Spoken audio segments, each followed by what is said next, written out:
Recorded Books Inspirational presents an unabridged recording of Silenced, The Wrath of God Descends by Jerry Jenkins, narrated by Pete Bradbury. Recorded Books Inspirational is an imprint dedicated to stories of faith and the human spirit.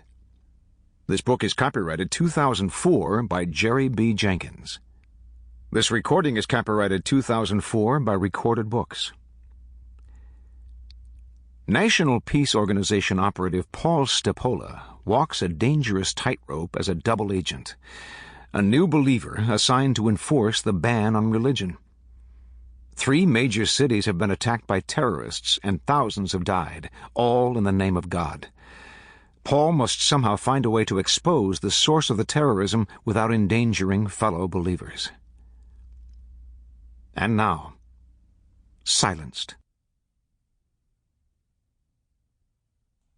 At the conclusion of World War III in the fall of 2009, it was determined by the new international government in Bern, Switzerland, that beginning January 1st of the following year, the designation AD, Anno Domini, in the year of our Lord, or after the birth of Christ, would be replaced by P3, post-World War III. Thus, January 1st, AD 2010, would become January 1st, 1P3.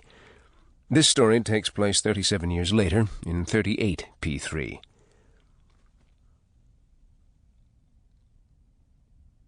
What has gone before?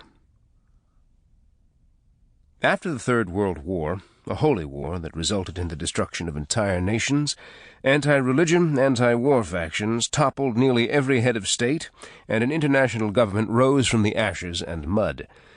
The United States was redrawn into 7 regions, the president deposed, and the vice president installed as regional governor, reporting to the International Government of Peace in Bern, Switzerland. When he completed his graduate studies, Dr. Paul Stephola dreamed of a corporate job. But when his Ph.D. in religious studies didn't open those doors, his wife, Jay, urged him to pursue the National Peace Organization. Jay's father, Ranald B. DeCenti, a retired Army general, had helped build the NPO from the ashes of the FBI and the CIA.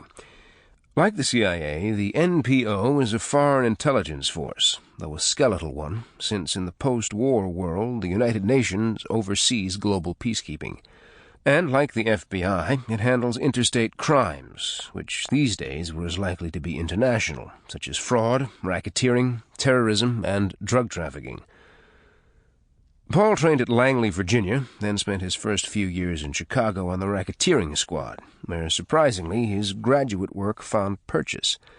Studying the world's major religions had introduced him to a broad range of cultures, background that proved invaluable when investigations drew him or his colleagues overseas.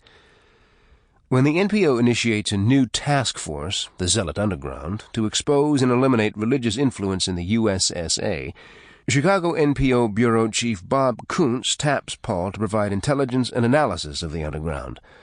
Paul leaps at the opportunity. Becoming a key member of the Zealot Underground, Paul becomes enmeshed in the NPO's covert operations. He is the decorated sole survivor of a raid on a small house church in San Francisco, where he shoots and kills the leader, a widow. In a Texas investigation of oil well sabotage, he witnesses the stoning to death of an underground Christian. In a subsequent oil field fire, Paul loses his sight.